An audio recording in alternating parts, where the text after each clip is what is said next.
She clocked out with clean hands and a question nobody at the store would answer. A missing record, a bruised paycheck, and a manager who smiled too easily. If dignity has a price, who decides the discount at the register of life?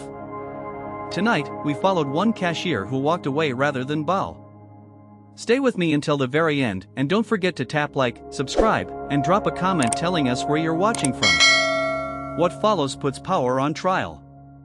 Minneapolis, late winter, and the kind that keeps salt on car doors. Maya Ortiz, 31, stands behind lane 4, barcode chirps syncing with her breath. The line is long, the eyes are tired. Her shift lead, Deja Collins, passes with a nod and a sticky note, break at 3:15. At 3:12, manager Brent Halvorson leans on the counter, casual as a couch.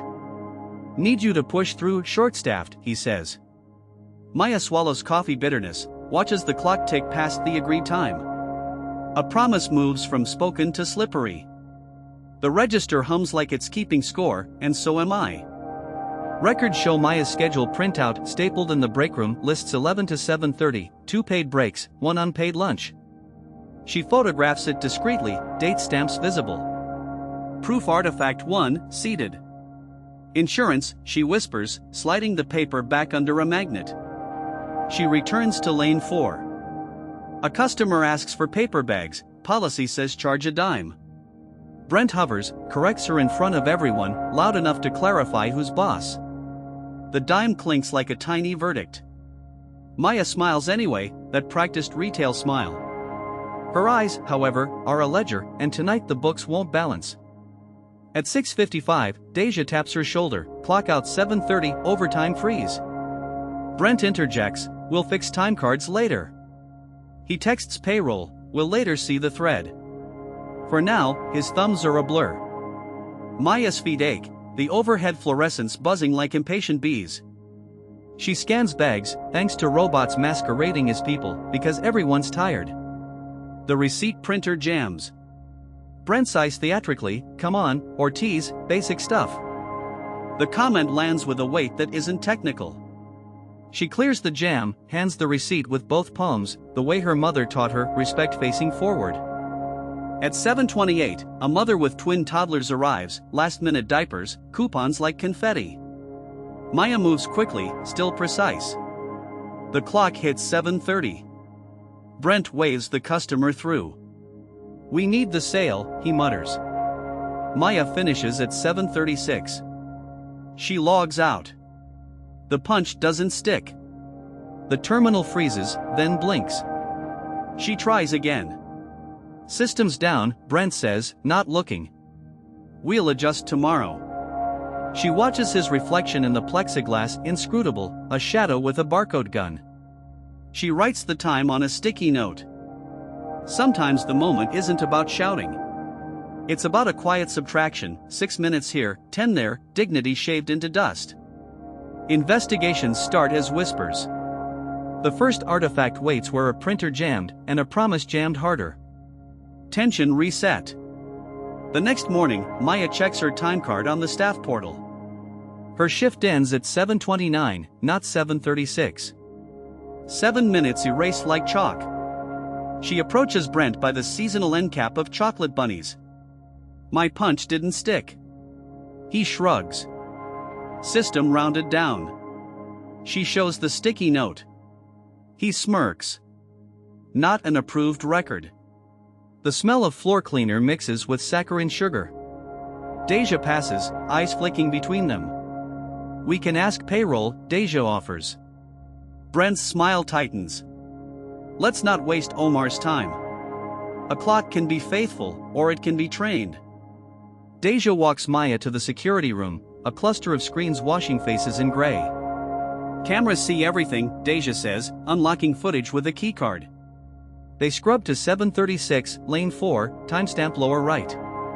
We glimpse Maya handing the final receipt. Proof artifact 2, seated in pixels. Deja saves a clip to the local drive, labels it L4_closing_2136. Official process? Maya asks. Unofficial mercy, Deja replies. The room hums. Their faces float ghost-like in the monitors. Outside, a forklift beeps a backup lullaby. The store breathes secrets through vents. Payday Friday. Maya opens her pay stub in the break room, steam from a microwave leaning into her face. The numbers don't hum right. One paid break is missing, 6 minutes shaved from 3 nights. It's only $20-something, Brent says when she approaches. Don't be dramatic. $20 is bus fare, groceries downgraded, a copay at the clinic. I need it corrected, Maya says, voice steady. He leans in, people who make trouble don't last. The words are soft, the threat is not. A lottery of fear clinks in the soda machine. According to documents later provided to HR, Maya emails a simple request, adjustment for documented minutes, review of paid break. She attached the schedule photo. Minutes later, Brent calls her into the back office. Chain of command, he says. You skipped me. She didn't, the email CCs him. He taps the desk. Attitude is contagious. She steps back, feels the carpet seam under her heel, the exact line between staying and leaving. The printer behind him clicks alive, spitting forms that never reach daylight. On Saturday, Maya asks for her file, this time with Deja present. You can request it through HR, Brent says, handing her a write-up, failure to follow manager directive, break timing. Maya rereads it, sees the date wrong by 2 weeks. That wasn't me, she says. Then you should have corrected sooner, Brent replies. Deja's silence is a closed door. Maya signs received, not agreed. The pen shakes, not from fear. From anger learning to stand. 5 open questions now, why did the punches vanish? Who doctored the dates? Where did the break time go? Which artifacts will survive a rewrite? And how much dignity can someone afford to defend? Tension reset. Records show a text thread between Brent and payroll specialist Omar Patel. Timestamp, 7:41 p.m., the night of the disputed shift. Brent, drop Ortiz to 7:29, system glitch earlier. Omar, need justification. Brent, rounding policy. Omar, policy requires manager's note. Brent, adding note now. Later, no note appears in the system. Maya doesn't see this exchange yet, but we will. For now, she stares at a bus ad for tax loans, thinking about compounding small thefts, how pennies become pressure. Minneapolis wind pushes grit across the sidewalk, like tiny, persistent lies. Sunday rush. A child drops cereal, a galaxy of frosted sugar on tile. Maya kneels with paper towels, cleans as if the floor is a person worthy of care. The mother mouths thank you. Over the intercom, Brent's voice, Maya to office. She washes her hands, breathes. In the office, Brent holds a final warning, attendance. 3 tardies, 2 of which belong to someone named M. Ortiz, no first name. Common error, he shrugs. You'll be fine if you stop making waves. The clock on the wall ticks louder than a threat. Lungs. We proceed. Maya calls the HR hotline from the bus stop, wind finding the gap in her coat. The representative, Ruth Linden, sounds like a librarian and a lawyer. Please summarize, Ruth says. Maya keeps it factual, missed minutes, altered break, file errors, potential retaliation. Ruth's tone never wavers. I will open a case. Preserve any records. Do not confront it alone. The bus sighs up, doors hissing like relief. Maya steps in, scans her card, and clutches the last seat near the heater, where hope feels slightly less hypothetical. At home, Maya spreads artifacts on her coffee table, schedule photo, sticky note with 7:36, a printed pay stub circled in blue pen. Her roommate, Tessa McKay, nurses peppermint tea. You can't out-stubborn a system, Tessa warns. You can only out-record it. They scan the documents into a folder named Hours Dignity. The apartment window fogs, a private weather system. Maya writes dates on a post-it constellation above her desk. Evidence is a kind of prayer, and she has learned the words. Monday, Ruth emails, case opened. Interview scheduled Wednesday. Please do not share externally. Maya exhales. Deja catches her in the break room. Separate issue, Deja whispers. Brent wants you to train a new hire, unpaid extra prep. Maya blinks. That's a no. Deja looks pained. I'm trying to keep you safe. By bending? Maya asks. Silence, then a nod. The vending machine whirs, drops a bag of chips like a gavel. In American workplaces, favor is often a streetlight word for unpaid labor. Investigations don't begin heroic, they begin stubborn, repetitive, and procedural. Hold the line long enough and you'll discover who else is tied to it. The interview with HR happens in a small conference room that smells of dry erase markers. Ruth is present via video, calm, attentive. Walk me through the timeline, she says. Maya narrates, shows the schedule photo, the pay stub. Any witnesses? Deja, Maya says. Ruth notes it.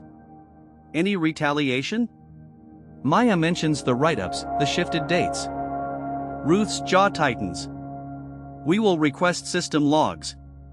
Brent is invited to join a later call. He'll bring his own version of facts, Ruth says. Bring yours. Facts have stamina. That night, a notice appeared on the store bulletin board, reminder, time clock rounding per policy, questions to manager. It reads like a preemptive defense. Deja keeps her distance, people do when the weather moves in. At lane 4, an elderly man jokes, you folks get paid enough for this?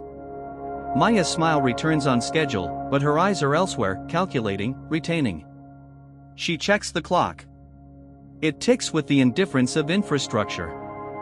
Somewhere in the ceiling, a camera watches without blinking. According to later shared IT logs, someone used a manager override on Maya's timecard Sunday 8:02 a.m. The note field remains blank. At the moment, all Maya knows is that her throat feels raw, like she swallowed scouring powder. Brent drops by. Heard you called HR, he says, foamiled. That's one way to make friends. It's policy, Maya answers. So is discretion, he replies. The sentence is a leash he expects her to accept. Ruth emails Maya, please list all dates with rounding issues. Maya compiles a clean timeline, attaches images. Deja forwards a file, camera clip, lane 4, 7:36. You sure? Maya types. No one's ever sure, Deja replies, but sometimes we're brave. Maya stores the clip on a thumb drive, labeled with a piece of red tape. The color looks like courage pretending not to be terrified. Outside, icicles hang like frozen sentences. Wednesday arrives with bad coffee and good resolve. HR convenes, Ruth, a quiet man from loss prevention named Jonah, Brent, and Maya. Brent arrives with a folder thick enough to impress no one. He calls the minutes de minimis. Jonah asks, did you make the manager note for the rounding adjustment? Brent flips pages, then coughs into his hand. I must have overlooked. Ruth requests the camera clip. Jonah plugs it in. They all watch Maya at 7:36, handing the receipt. Artifacts don't argue. They sit. They hum. They say, believe me or explain to me. Explanations become tightrope work over an audience of policies and pay stubs. Brent shifts to offense. She's disruptive. Write notes. Photos of our schedule. Ruth replies, employees may document schedules. Brent mentions tardies, the shared last name confusion. Jonah tells him, then your records need precision. Maya quietly asks, what happened to my break? Brent hedges. Store necessity. Ruth's eyes rise. And the payroll? Omar dials in, voice tired but exact. I requested a note. Didn't receive one. A small silence forms, thick as syrup. The clock says nothing. After the meeting, Brent corners Maya by the loading dock, a place where truths echo. You think HR can save you, he says. You just painted a target. She steps closer, not aggressive, and just present. Targets move, she says. A pallet jack rolls past, squealing like a reprimand. Deja watches from the break room doorway, a witness with limited options. "You're better than this," Deja whispers into the air, unsure which one she means. Ruth emails a formal notice to Brent, pending investigation, freeze any disciplinary action unrelated to documented cause. Maya breathes easier for the first time in days. Customers become humans again, a nurse after a night shift, a father buying dog food at 10 p.m., a teenager counting change for ramen. None of them know they are financing an investigation with every beep. That's the quiet economy of accountability, tiny transactions funding larger truths. On Friday, a new memo appeared, effective immediately: managers must log punch corrections with justification. It's a policy that already existed, rewritten like a discovery. At lunch, Tessa texts, "Job interview Monday? My cousin at a credit union." Maya stares at her sandwich, turkey, dry, and realizes she's been eating on autopilot. "Maybe," she replies. "But first, I want my record corrected." Pride is not a paycheck, but it can be a compass. That night, Deja arrives at Maya's apartment with coffee and a flash drive. "You didn't get this from me," she says, eyes wary. The file, Brent's text log with Omar. Artifact 3, seeded. "How?" Maya asks. Deja shrugs. People who clean offices read screensavers while wiping fingerprints. They laugh, briefly, like two people in a lighter story. "What if this blows back?" Deja asks. "Then we build a windbreak," Maya says, fingers trembling around a cup too hot to hold. "We now carry 3 artifacts, a schedule photo, a camera clip, a text log. If a system can be trained to lose minutes, it can be trained to find them. The question is, who trains the trainers?" Payoff 1. Ruth convenes a second meeting, this time with regional HR. The scheduled photo is authenticated by metadata, the camera clip is matched to the lane's system clock. The discrepancy is deliberate, Jonah concludes. Brent insists it's accidental, gestures toward store chaos. Regional HR states plainly, accidents don't repeat in one direction. Omar confirms that only one manager account, Brent's, touched Maya's punches. Brent's face flushes. Somewhere, a policy finally grows teeth. Brent pivots to character. She's insubordinate, refuses to train, and disruptive to morale. Deja clears her throat. She refused unpaid training because policy says paid. Ruth nods, a contained victory. "We'll address the cultural climate next," regional HR says. "Right now, we correct wages." Maya's back straightens, 6 minutes matter again, symbol and sustenance.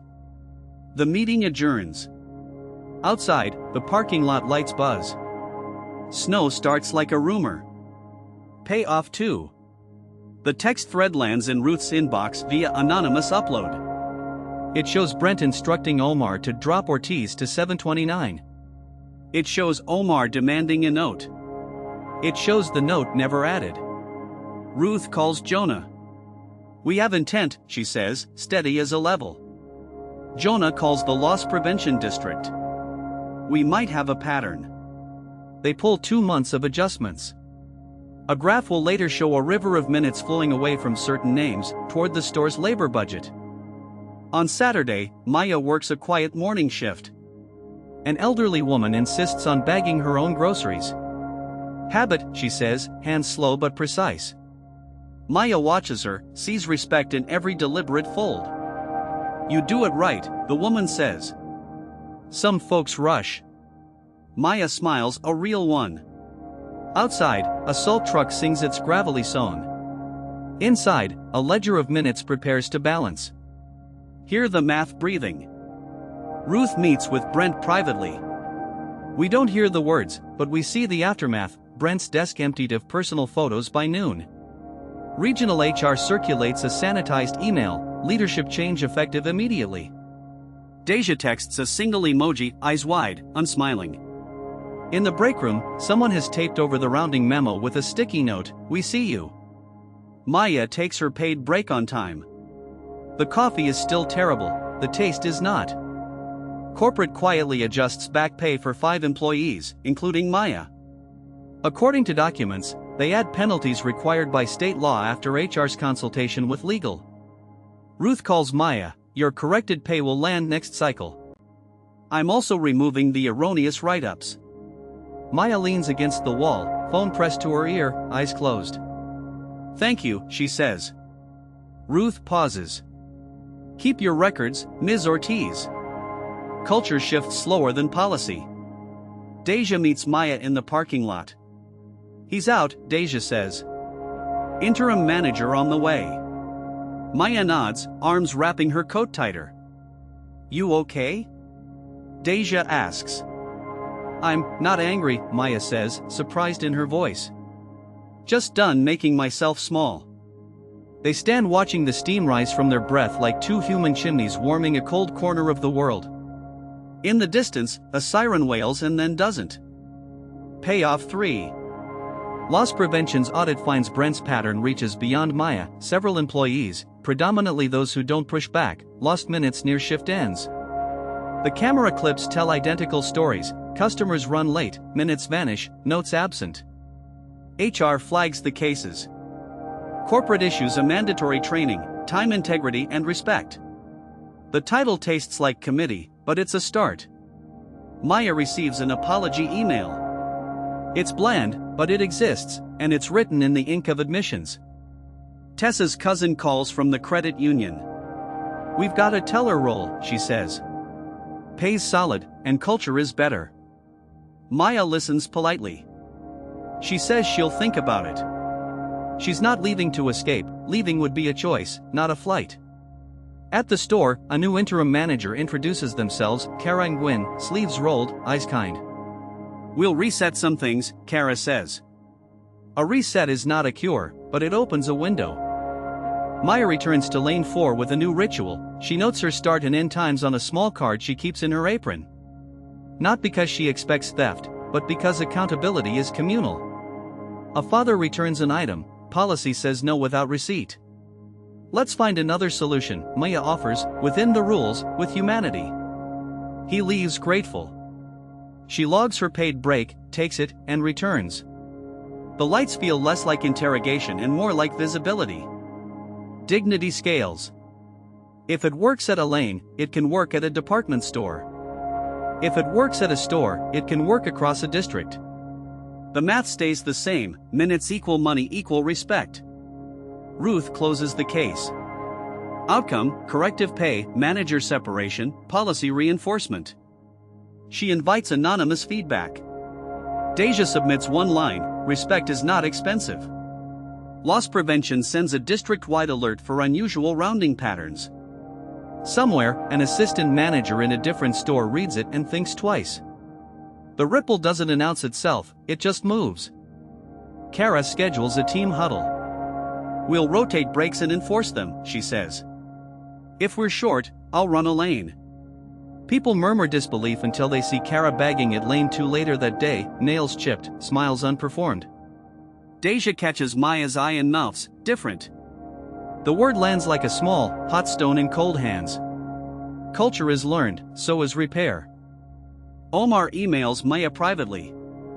"For what it's worth, I pushed back," he writes. "I needed the paper trail."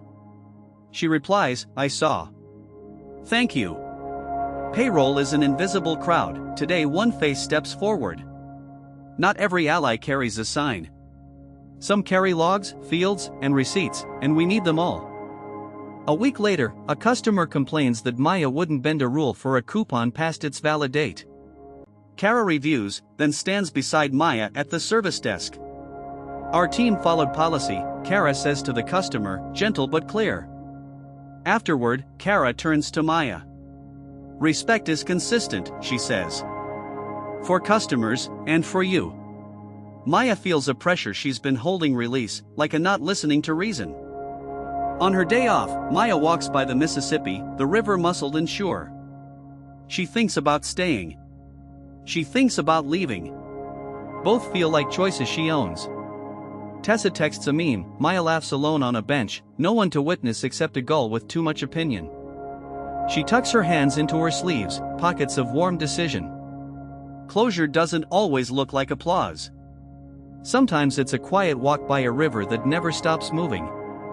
Sometimes it's the knowledge that your minutes, and your name, stayed yours. 2 months later, the corporation rolled out a new module, Micro-Integrity. It reads corny, and yet payroll errors drop. Anonymous surveys rise. Ruth writes a note to herself, enforcement works when people believe it will be enforced. She files it under common sense, which, in corporate systems, is always a rare folder. Deja gets promoted officially. Not because she looked away, but because she didn't. Kara advocates, Ruth supports. The announcement email is brief. In the break room, someone brings cupcakes with plastic rings shaped like tiny clocks. 2 on the nose, Tessa would say. Maya eats one anyway, frosting smudging her upper lip like a childish mustache. She licks it off, unembarrassed. Maya accepts the credit union interview not as escape, as leverage. She tells Kara frankly, I want to know my worth. Kara nods. Know it here. Know it anywhere. The interview goes well. They like her steadiness, her detail, the way she says customers and means people. She walks out into thin spring sunlight and knows that whichever way she turns now is a road, not a reaction. At the store, a new hire watches Maya's cadence at lane 4. How do you not burn out? The kid asks. I don't pretend the rules are personal, Maya says, and I don't let people make my worth negotiable. The new hire nods, relief blossoming like a thought she didn't know she was allowed to have. Teaching, paid and proper, is a form of repair. Ruth sends a final follow-up, we've closed ancillary corrections. Thank you for your perseverance. Maya replies, thank you for listening. She prints the email and slides it into a folder. Not out of paranoia. Out of practice. Evidence is a habit now, like flossing, like kindness. Justice didn't make Maya rich. It made her whole. In a ledger where minutes equal respect, she balanced her own line and the column learned to behave. On a slow Tuesday, a familiar customer with the twin toddlers returns, now taller, louder. You still here, the mother grins. By choice, Maya says. The twins help push the cart. One asks if she lives at the store. I live where people count my minutes, Maya says, laughing. The line laughs with her, not at her. Retail can be cruel. It can also be community when the people inside decide who they are. Brent reappears in rumor, not in person, someone saw him at another chain, then not. Maya doesn't care. That part of the story isn't hers to finish. She closes her lane, checks her apron card, and matches it to the punch. The numbers agree. Agreement is a quiet music. The credit union offers the job. Maya asks for a day. She stands in the empty break room, looks at the bulletin board, now crowded with actual schedules, updated and signed. She thinks about rivers, about registers, about not making herself small. She calls Kara. I'm going to try the new thing, she says. Kara's voice warms. I'll miss you. But I'm proud. Maya turns in her apron and a typed resignation, gracious, specific, factual. She thanks Deja, hugs halfway, then fully. She writes a note for the next Maya who might stand at lane 4, write things down. Keep receipts. Take your break. Your dignity is not a discount item. She tapes it inside a locker door, where only the right eyes will find it. Last image, Maya steps onto a city bus at dusk, her breath fogging the glass, the skyline mapping itself against a bruise-colored sky. She doesn't look back. She doesn't need to. Lesson: dignity survives on documentation and decisions. Respect is built minute by minute, enforced by people who refuse to be quietly subtracted. This story is inspired by true events. Names and details have been changed to protect privacy. If you believe stories like this deserve to be heard, subscribe to this channel and never miss the next case where truth prevails.